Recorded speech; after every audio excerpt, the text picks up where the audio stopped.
We are very happy finally to have Professor Andreas Umland here, who is a senior researcher fellow in the Institute of Euro-Atlantic Cooperation. He's also teaching here and for many years have been researching the far right in Ukraine, and not just that, a lot of different things. And as well now is a famous commentator on what is happening here, and had to be in a very complicated situation because, you know, being somebody really focused on the far rights, also to explain that sometimes this threat is overdone by the media, and by some of the media. Yes, indeed. If it is. So how much of a threat is there? I mean, what is the right way to handle this? Because there seems to be two extremes to the argument often. There are the people that say it's all Russian propaganda, this is made up. They call anyone who's a Ukrainian speaker and a nationalist a neo-Nazi. And there's the other end, well, if we don't go all the way, but it's saying that at the very least the Ukrainian government turns a blind eye to some of it, that wants to use these people, especially from far-right battalions like Azov, for their own purposes. Where is the threat? How do you look at that?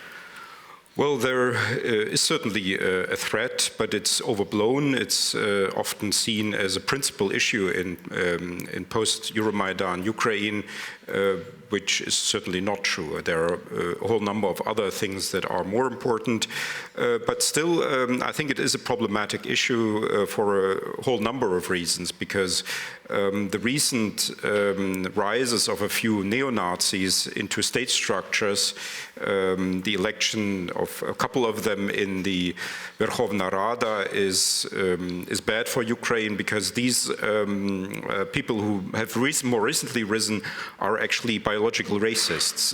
They are far more extreme than the right sector and the Svoboda party, which have not voiced, to my knowledge, as radically biologically racist ideas. They've voiced the Aryan myth about Aryanism, and probably. But in terms of terminology, how do we distinguish, nationalist, far right, and neo-Nazis? Some people have said that, the Azov battalion that is out in the east that defends Mariupol, that people like the new head of Kiev region police, Vadim Turayan, is from, that they are all neo-Nazis, that's a neo-Nazi battalions. Others say it's just far right. How do you distinguish those? The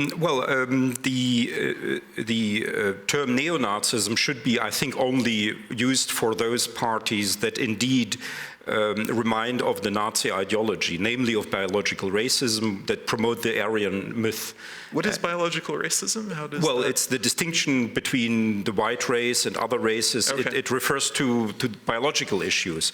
So nationalists also are sometimes crypto-racists, but more often than not today, ultra-nationalists, extreme nationalists, they focus on cultural differences.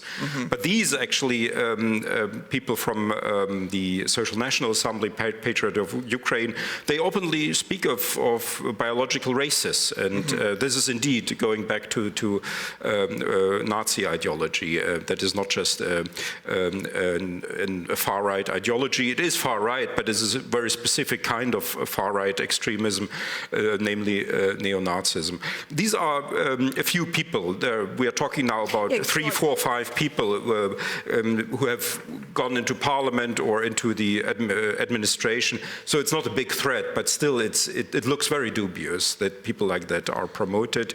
And it's very bad for Ukraine's image abroad, because the Russian propaganda will certainly make use of it. I also encourage, we have on our medium the Guide to Ukraine's Far Right, where you definitely can also see, who is who, with a short bio, and that's probably would make it clear, who are they, if it's the one of the commander of the battalion, and if we talk about like 5, 6 people, still we know who are they, and what is their political impact, besides that it's a bad image.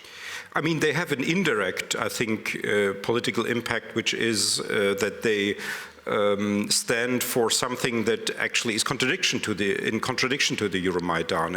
It doesn't fit the whole picture. The European integration process at its beginning was an anti-fascist process. It was not something that was anti-Soviet. That's often not well interpreted in Ukraine. In Ukraine, most people see the European Union as an alternative to the Soviet Union or the Eurasian Union. But in fact, the European integration in the early 50s started as a reaction to World War II and not as a reaction to Stalinism. It was a reaction to ultranationalism. And that's why this whole thing doesn't really fit. I mean, the whole European, so to say, rhetoric and ideology of the EU is exactly anti-Nazi, anti-racist, and anti-ultranationalist. But do you think there's more support for the far right in Ukraine, or does it play a different role in Ukraine than it does in, say, Western European states? Or Poland, no, I think the odd thing is that far right support does not seem to play any role in the rise of these neo-Nazis, because they are not, I mean, Bilecki has been elected in the Obolon district of Kiev, but he has not been elected as a biological racist. He has been elected as the commander of an Azov battalion that defended Ukraine against Russia. Well, that's fine, but it's still problematic because he has all these things on the internet. He was called the white leader and things like that. There's no support for that, but still these people make it into a high position, into the parliament and into the administration. But, you know, what is the role of the war and the conflict? And talking to public, it's sometimes really that the people just doesn't know, but why there is this blind eye sometimes for these few particular figures? Well, I think quite often it's simple ignorance. People don't know. I mean, they know these people as political activists or as fighters or as soldiers, as heroes often, and they simply don't know the biographies because these are very new people. Half a year ago, nobody knew them. They just came up in the last months, and partly there's also a discounting of their past. So they've done good things today, and I think that is also justified, I would even say, to a certain degree, that maybe they did indeed heroic things for their motherland more recently, but still it's problematic. So who is specifically concerning?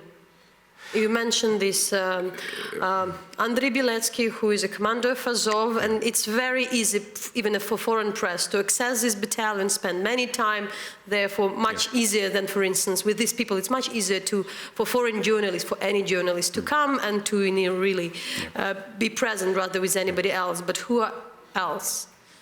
Well, I mean, the Azov battalion, it has to be said, probably not the whole battalion, or it's now a detachment, it's now in the National Guard as a detachment, is not neo-Nazi. That I don't want to say this, but a few people who did build up these battalion or are biological racists. And then what often happens is that the journalists come and they want to talk about the volunteer battalions. They go to Azov and then they report this as something typical of the volunteer battalions, which is not true. I mean, there are also other nationalist battalions who have a sort of nationalist ideology, but the Azov is really peculiar because of these biological racism again, of some of the leaders.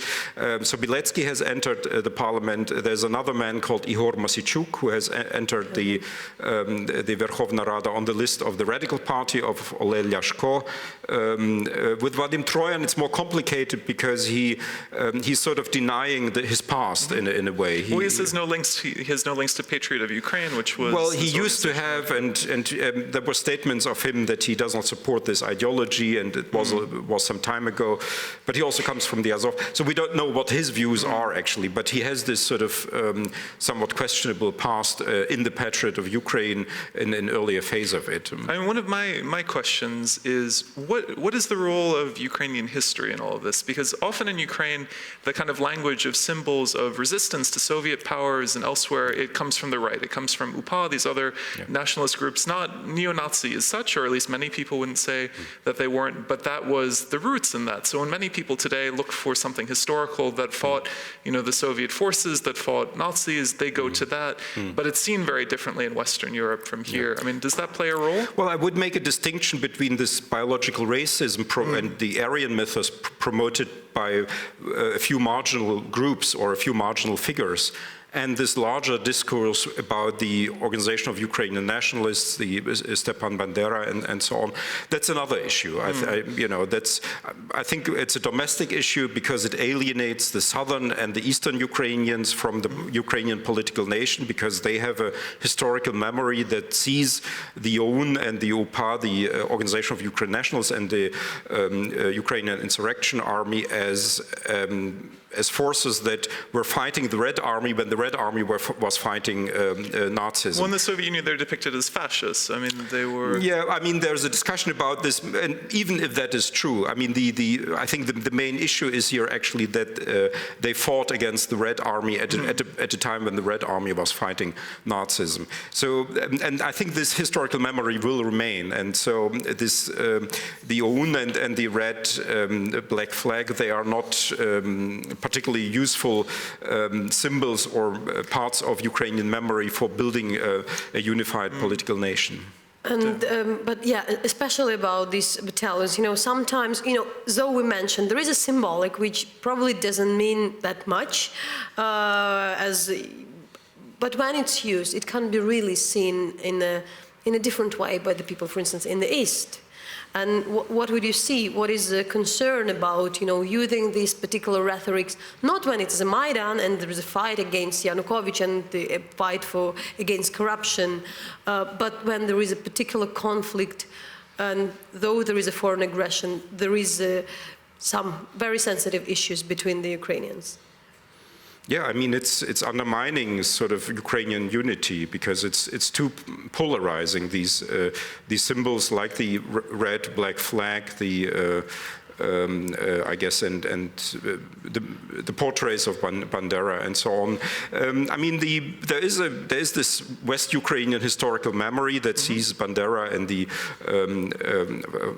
the insurrection army as in heroic terms, and I guess it will remain this way, because this. But I mean, what's interesting about what you're saying is that that plays a role in regional identity in Western Ukraine, yes, elsewhere, that they build monuments, but it's not a useful tool for creating a wider national Ukrainian identity. Yes, because I think as it is a reality in Western Ukraine that these are the heroes and the symbols that are accepted in Western Ukraine. But one has to acknowledge that in southern and eastern Ukraine, it's also a reality that that Bandera and Shukhevich and so on are not seen as heroes, or even seen as traitors of the Ukrainian nation. And one has to come to terms with that and go forward, and not sort of fight these fights endlessly and try to build a political nation that indeed unites the whole of Ukraine. This recent fact that the president has granted the Ukrainian citizenship to a notorious Belarusian far right, you mentioned that already, that there is ignorance, and that would be a bad, bad image for Europe. But what else? Well, I think it's just a mistake and nothing more. I cannot imagine that Poroshenko knew that this Korotkov, I think his name, yeah. There are all these photographs of him making the Hitler salute and with a swastika and so on. So, yeah, I mean, there's also, I mean, probably he did fight, maybe heroically, in the anti-terrorist operation. Maybe, yeah. So there is also this other story probably about this man. I mean, it's a complicated issue because it's the country is at war, and you have then these people who are sort of on the right side of the barricade, but they have this past that is actually, as I said, in contradiction to the European integration idea, because European integration was anti-Nazi, anti-fascist from the beginning, and it doesn't fit. I mean, it's interesting though, because definitely from Ukrainians, sometimes there's this perspective of, these are people who are willing to go to the front and die. When you have other people, who they're trying to draft and aren't willing to go and don't want to go, and you have other people who are volunteering and are willing to fight. Yes. And sometimes when they hear criticism, the frustration is, so you want us to tell these people no? I mean, you have people who care and do that. And that's one element, but I think the challenge Ukraine is starting to face, and I'd be curious where you see the danger with this, is what happens when people come back. You have people come back, and we just heard in our other panel, many people think these are the right people to put in law enforcement because they're they're very proud of Ukraine. They want to reform things. They want to change things, and they have a background in something, military. They have these skills. But it seems like potentially, and even if it's a smaller group of people, you could promote people that have views which aren't particularly pro-European and aren't necessarily particularly pro-civil society in terms of being open, have very different ideas about the roles of state. And what concerns me is that I've spoken to people who say, look, I know that the Ukrainian government is not run by people who are in the far right who agree with that and do all of that. At the same time, I'm hesitant sometimes to criticize it because it feeds into Russian propaganda. If I say something, the next day it's all over Russia Today, it's all over anywhere else.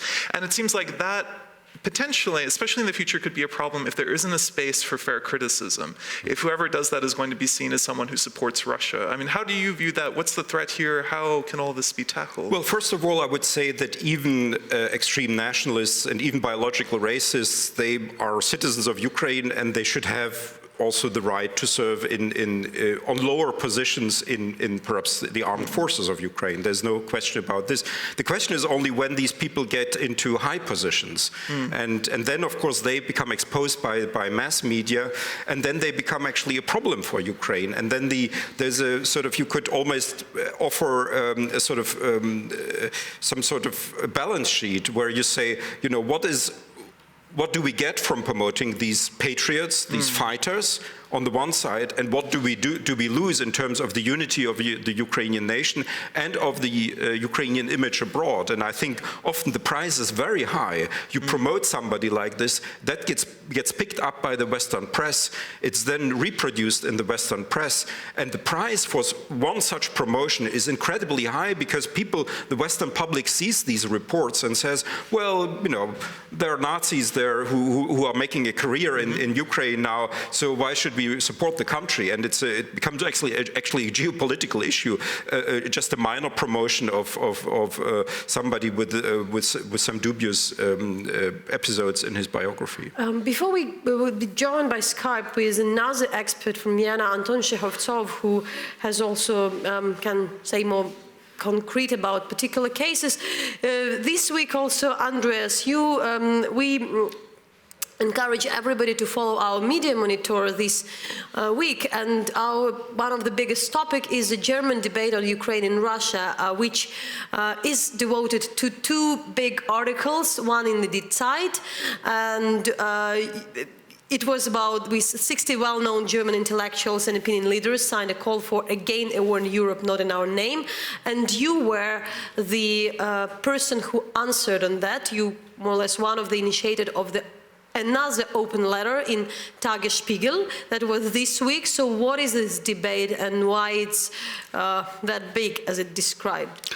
Well, there was about a week ago a rather dubious letter by 60 prominent personalities of Germany who were asking for the German government to have a course towards peace, to preserve peace, and to have a dialogue with Russia and to have understanding for the Russian position at a situation when there is no peace anymore, when there is a war already going on, and when it's relatively clear who is the aggressor and who is the victim in this war, and when we already had a lot of dialogue with Russia. We also had a lot of dialogue about Transnistria, a lot of dialogue about Abkhazia and South Ossetia, about Crimea, and now to have more dialogue about the Donetsk Basin. And so it was a dubious letter because it was signed by many people who have actually very little to do with Eastern Europe and who probably know very little about Eastern Europe. Actors, film directors, just prominent persons who the German public know, but who have no expertise, actually. And then what I organized a sort of an answer to that, an answering letter of more than 100 experts on Eastern Europe, mainly academics, but also a few journalists, activists, but people who have actually professional experience with Eastern Europe and who actually know about this whole issue, and that it's not as easy that it's about peace and war, but that there is already a war going on, and that there is no peace anymore, and that with Russia you have to speak apparently in a different way than we did already concerning Transnistria, South Ossetia, Abkhazia, and Crimea.